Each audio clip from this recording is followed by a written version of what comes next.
What's going on? It's Scanless, and this is how I made a beat for Bazaar. So I'm working on a beat pack to send to Bazaar to try to get a placement with him this year. I set new goals every year for myself, and this is one of the beats I worked on. So I got 2 so far, almost totally done. This is beat number 1. There'll be a video on beat number 2, but check this out. Let's play it from the top, so peep this out. Scanless on the beat.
We kind of switched it up at the end. Different melody than what's in the main melody for the verse and hook section. All right, so on this one, I played out everything by hand. Most stuff I play out and then I sample it and then re-chop it or replay it. So we use the Rhodes on this, and then we use the Juno 106 or Juno 60. So if I go to Beat1 MIDI, here we go. So I used 3 different Rhodes. A lot of times I'll just pick an instrument and I'll just use that as the theme of the song. So this is the MIDI for the first one, or for kind of like the top melody.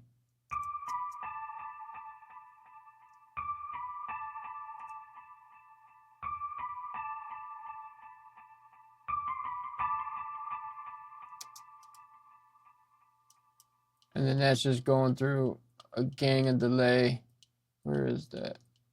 Here it goes.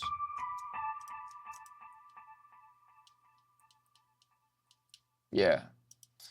We're just going through Vintage Chorus, which is an FL plugin. So I used Vintage Chorus and I used the Roland Juno Chorus. The Roland Juno Chorus is really nice. They have an effects plugin. So pretty much made this. This is the main. This is the main sample with all 3 instruments together besides the bass.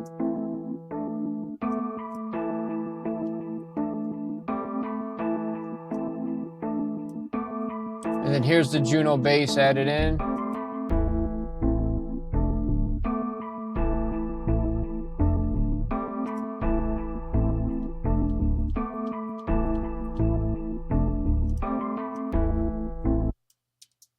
And a lot of times I run this through halftime and it gives a different vibe, a different feel. So I did the same with the bass, and I had to adjust the bass just right because it was coming out kind of muddy. But I eventually got it. So this is a Juno bass.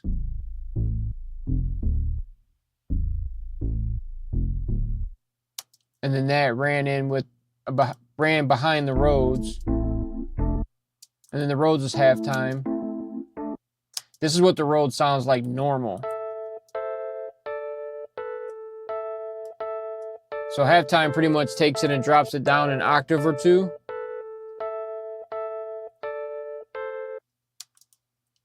And then the halftime just turns into a different vibe.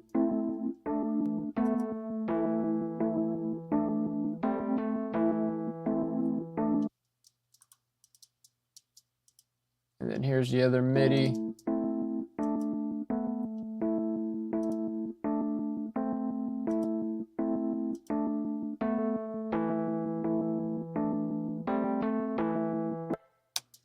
smooth little melody, man. You know what I'm saying? Like I said, when I'm cooking beats, I just cook off what I make and cook off of how I feel. Because when I try to make beats with what I think someone's going to like I said before, it never comes out, or people pick things I don't expect them to pick. So I just cook what I feel, throw everything in a bag, and say, here, man, take your pick. All right, so that's that. So we go Beat1, IG mix. And yeah, bass line, Rhodes, and then drums. So I've bought a few packs of drums. There's a website called, there's a brand called the Beat Butcher. It's on the drumbroker.com, I believe. Shout out to them because I bought a lot of these packs. But it's real drum kits like fills, rolls. That's Cymatics.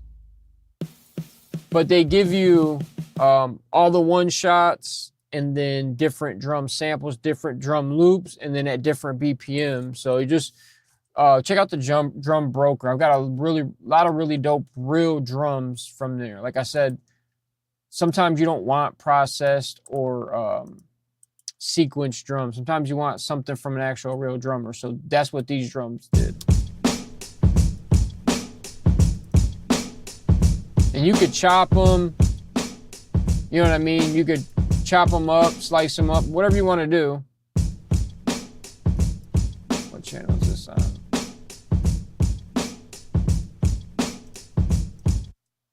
And in order to get that sound, I pretty much just ran it. I mean, it's running through my master processing, but I ran it through Gold Clip. So if I take the Gold Clip off,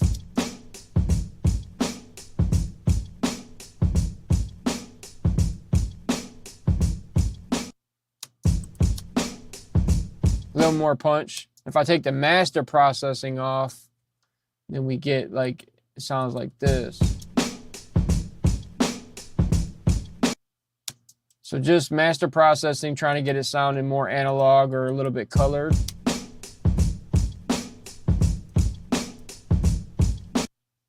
Yeah, and then that with a couple risers, like adding a couple risers or some type of sound effect that's reversed that, you know, goes from 0 to like 100 and level. That help brings your transitions in really nice. So that's just like a jet riser.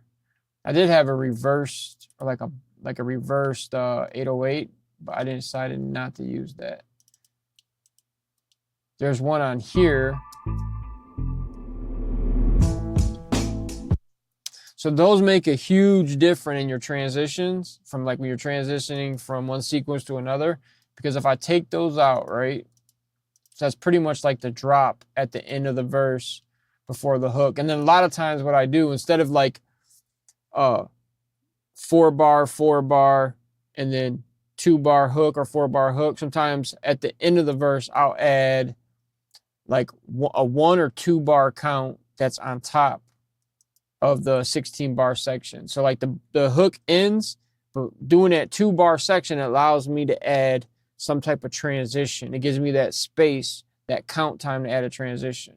Because technically, the verse ends, what is it, right here? Right there, bar 19.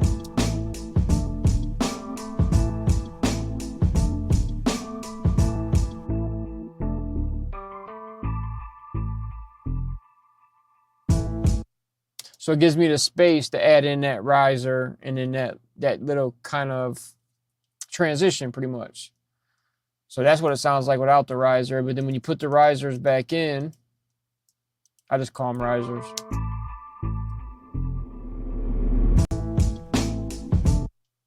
It's a difference, big difference.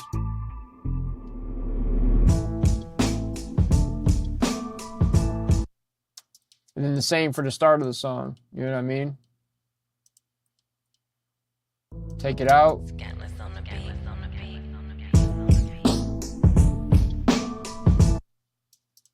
Oh, we got two drums playing together.